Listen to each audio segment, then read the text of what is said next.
Margaret stood at the threshold of the West Wing, the plastic handle of her mop bucket digging into her palm until her knuckles turned white.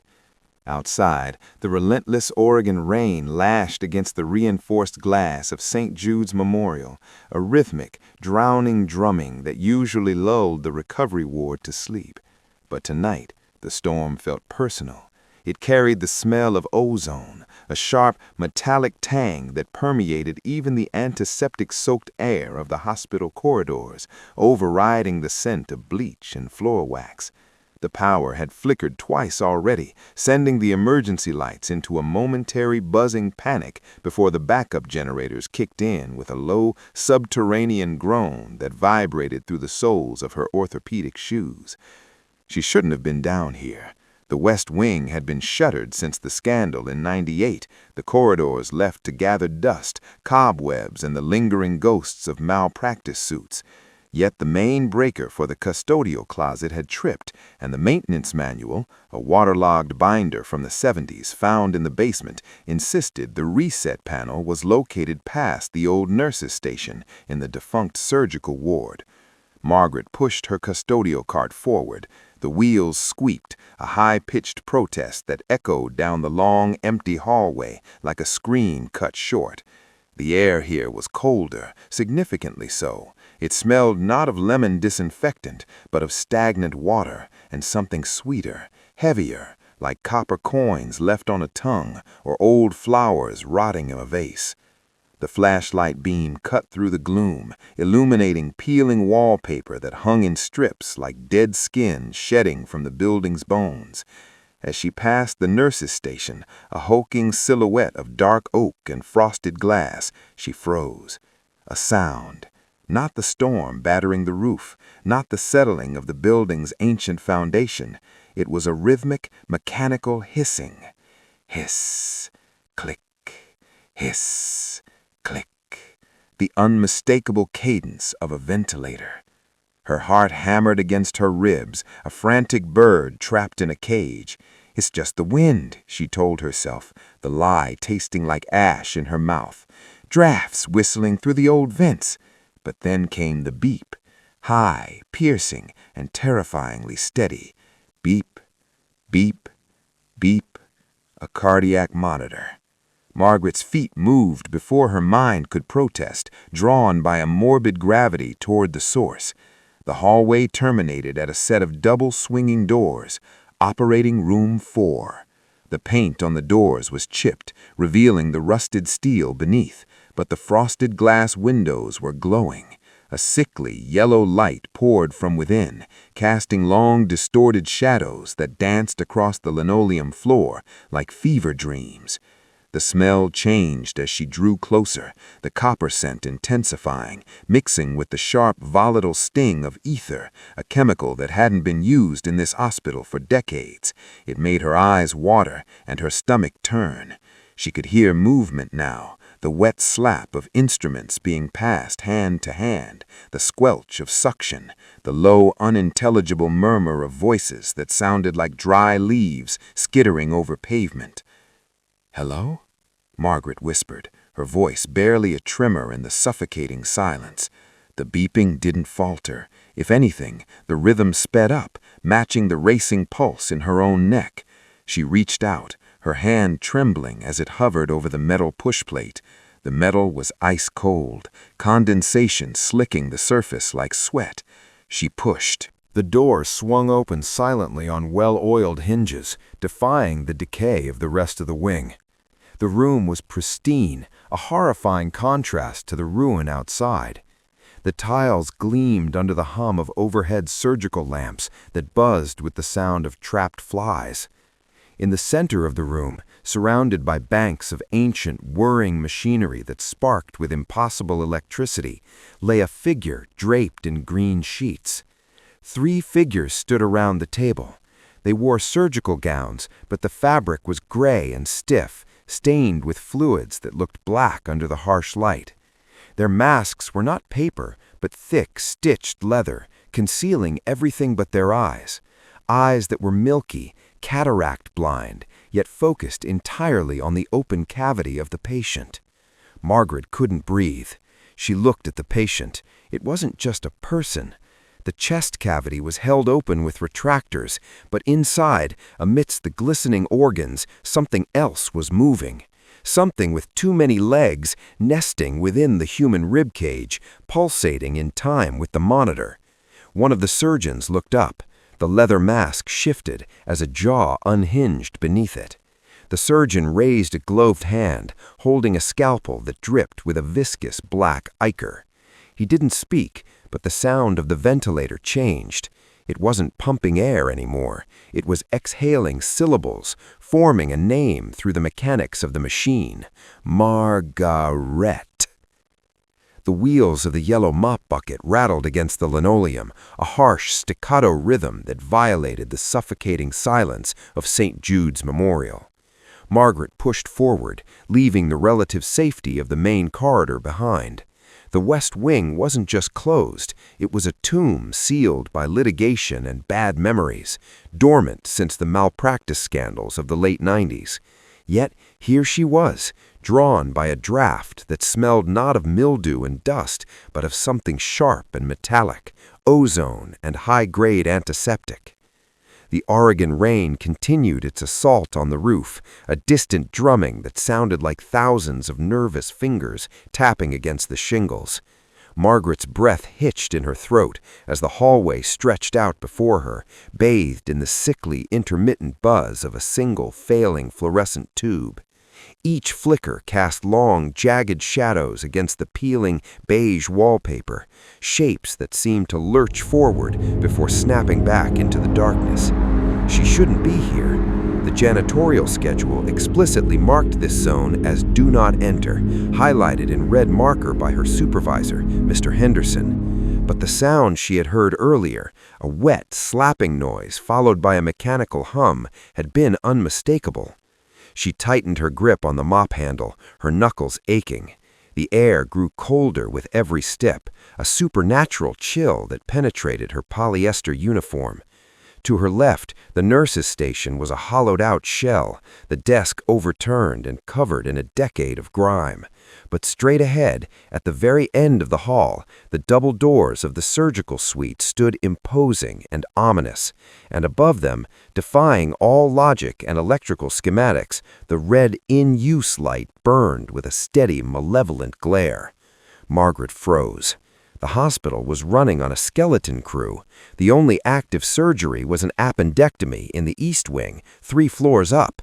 Down here, there was no power, no staff, and certainly no patients.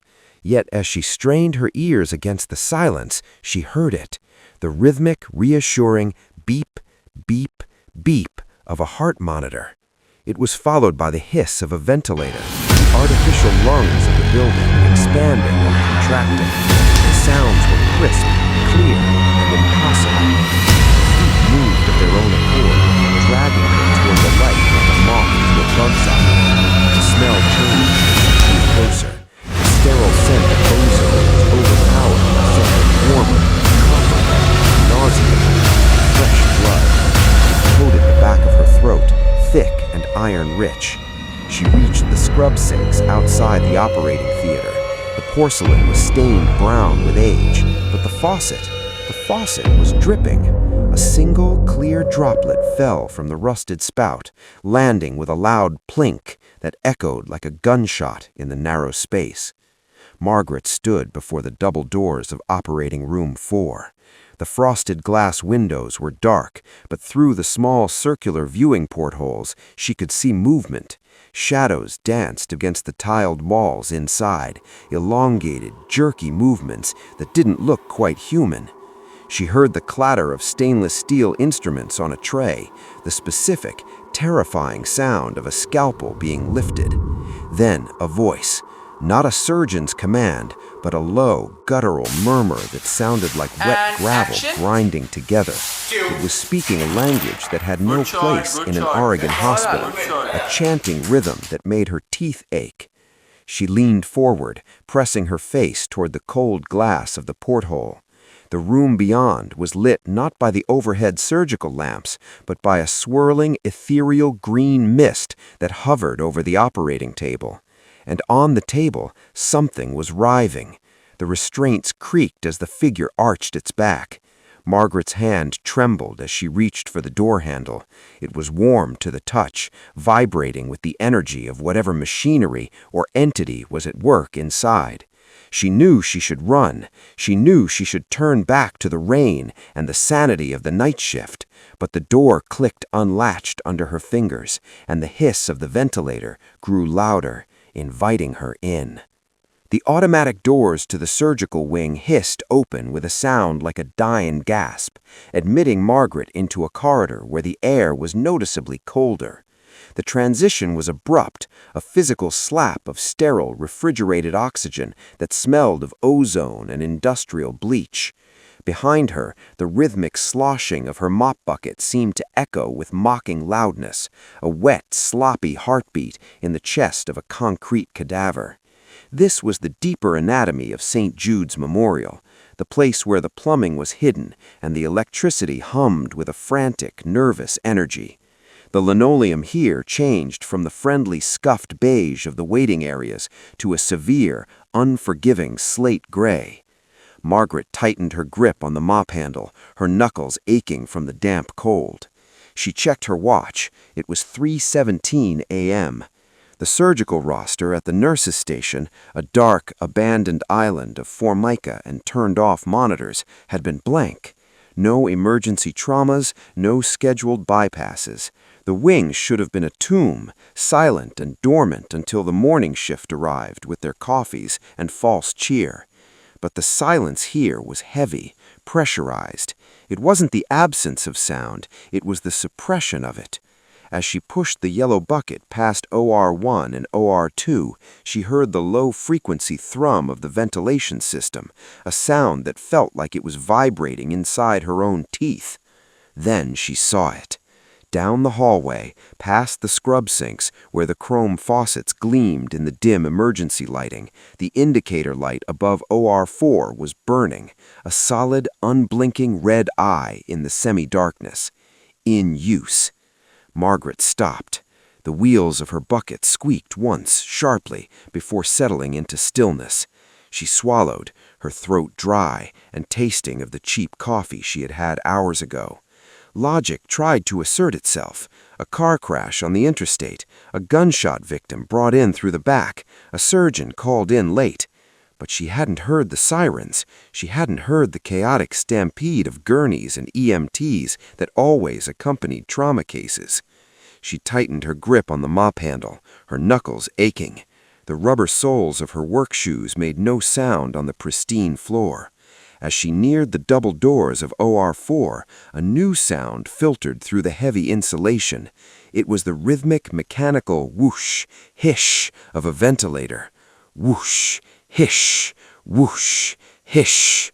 It was too fast, much too fast for a human lung. She pressed herself against the wall next to the viewing window. The glass was reinforced with wire mesh, cold against her cheek. Condensation had fogged the corners, but the center was clear. She didn't want to look. Every instinct, honed by 50 years of navigating the cruelty of life and the poverty of the Rust Belt, told her to turn around, mop the cafeteria again, and ignore the red light.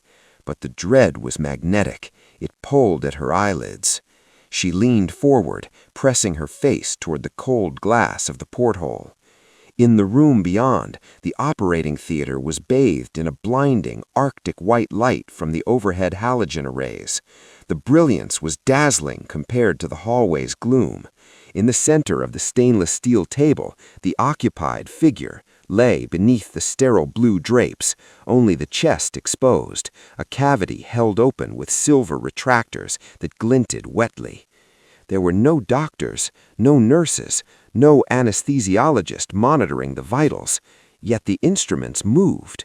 A scalpel floated in the air, suspended by nothing, slicing with terrifying precision.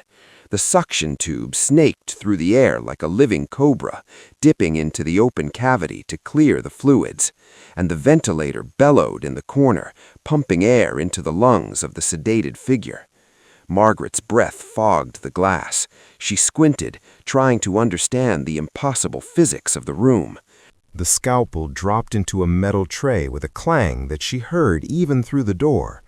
Then a pair of hemostats lifted from the tray, guided by invisible fingers.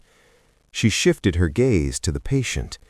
The face was obscured by the anesthesia mask and the angle of the light, but the skin was wrong. It was gray, translucent, pulsing with a dark ichor instead of red blood. As the invisible surgeon worked, removing something black and calcified from the chest cavity, the patient's head lolled to the side, facing the window. The eyes opened. They weren't human eyes.